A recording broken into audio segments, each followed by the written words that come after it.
Hey, this is Bridget Kelly, and you're checking out YourMusicMyWorld.com.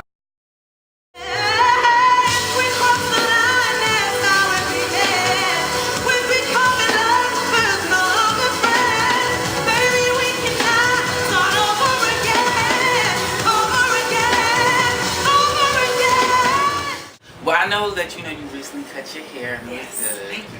I always had this philosophy, like when artists do like a new hairdo or anything different, they have, a project come out. So, you just announced on Twitter that you're about to release a new EP. Give us a little more information about this. So, Cut to Bridget Kelly is sort of a new chapter of my life and my career. I feel like I've blossomed and come into my own as a woman, and I think nowadays, it's difficult. You make transitions sometimes, and because we're artists, it's in the public eye. I lost a shit ton of weight. I cut my hair. I was like, okay, I'm me now, and now I feel like it's cut to, this new chapter, and the EP is 5 new songs, specifically, pertaining to a relationship and falling in love with a friend and it not working out so well on either side for the relationship or for the friendship. But it's, scandalous, and everybody I think will appreciate it. And I it's gonna be the same old typical moments of, damn, I can't believe she just said that out loud. It's, when I try and look out in the crowd and see who's gonna relate to it, they're all gonna have their faces in their drinks like, nope, not gonna raise my hand. So I mean, it's been phenomenal. I got to go on tour with Melanie Fiona and really test the records out a little bit and see who was gonna, respond, and so far so good. Okay. So what producers and songwriters have you worked with for this EP? So Pop and Oak, Pop was a native Philly legend. We know Pop and Oak. Who else did I get to work with on this? DJ Camper, Shay Taylor, of course, Sam Dude, who's a favorite of mine. And that's really it. They've culminated most of my album in this EP, which is really exciting. Yeah. And Jerry Wonder, of course. So how do you feel about the journey of your career from starting from when I first heard about you when you were doing Christmas covers to now to the new EP? Like, how do you feel about the progression in the journey? I think it's been a slow grind, slow burn. But I'm cool with it. It's been this emotional kind of roller coaster, this up and down. But I've never really plummeted to the ground, so I feel really good about that. I think overall, just emotionally, I've grown up a lot in the last year, and I think it's going to show. It's going to show in the music, and I think people overall are going to have a new respect for what my message is and the stories that I'm telling. On Instagram, like it's you, James, Ro James. Yes. Call yourself the Jackets. Yes. Now, I've always been one to wonder, like, what's the Jackets? What is the movement? Because you all are great artists, songwriters, everything. What is that?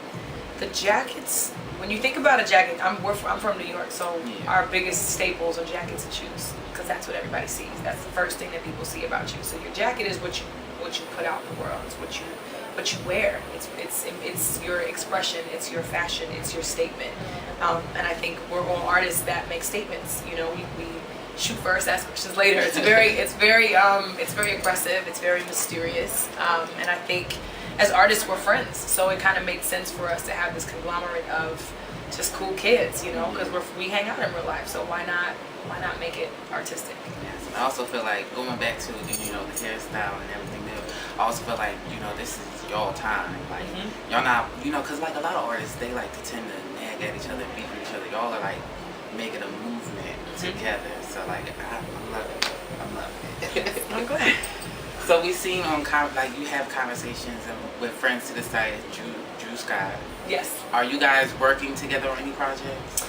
We write together a lot. Yeah. He produces and writes as well, so we just get in and just go ham as often as we can. Whenever I'm in LA, I'm like, Drew, what we got? What we doing? So it's good. That's the homie. Okay. So there's artists like you, Luke James, and Seven Streeter. Well, I know I call you guys the new faces of R&B. You guys are not trying to rush an album, but you're keeping music out there to keep relevant, to keep your names out there. Do you think it's a good or a bad thing to take your time with the album or rush it just because, things are like strike while the iron's hot? I think one thing I've learned is that everyone's journey is different. Everyone's path is different. So everyone's pace is going to be completely different. So I think you have to really figure out what works for you. For me, I needed to do a lot of experimentation before I knew really what I wanted to say and how I wanted to say it and who I wanted to work with and what felt right, what didn't. It was a lot of trial and error for me. So I'm pleased and blessed that I took my time, because the project is phenomenal and I know people are really going to respond to it well. And I think, you know, you have to figure out really what works for you. It's quality over quantity for me. Right. So that's the most important thing. If I'm making quality music, it'll be worth the wait. Yes, because that's what I say about all three of y'all. Not trying to rush your albums. Y'all you're keeping yourselves out there, keeping your faces in the public. But with the album, you gotta take your time. Because you don't want it to just put it out and then have it be dead in the water. That's an artist's worst nightmare. I don't think we're all concentrated on first week numbers necessarily, but we want to make an impact. You know, we want it to count. It's music that's coming from our heart, so why not? So you have a new single coming out. Yes. Goosebumps. Yes. Now, you know, I've been dying to hear this new song. Will this be the lead single for the EP or your album? You know what, I haven't picked a single for the EP because I want the fans to pick it. I want them to decide which one they love the most. And I'm getting to perform a lot of my new records on these different spot dates. So it kind of gives them the opportunity to figure out what they love and what sticks. So I'm going to really just let them figure it out. You know, I got these friends at radio stations and I'm just going to send it to them and let them figure out what they want to play first. Yeah. So when can the fans expect to hear Goosebumps? Because I know you've been performing it, but it hasn't been like, you know, on the internet or radio yet. Not yet. December 10th. December 10th is when everything comes out. Spotify. it's so exciting. I feel like I'm free. I'm free. Putting this music out is gonna really change everything. So you know, you finished your tour with Melanie Fiona. Yes. What else can we expect from Bridget Kelly in 2014?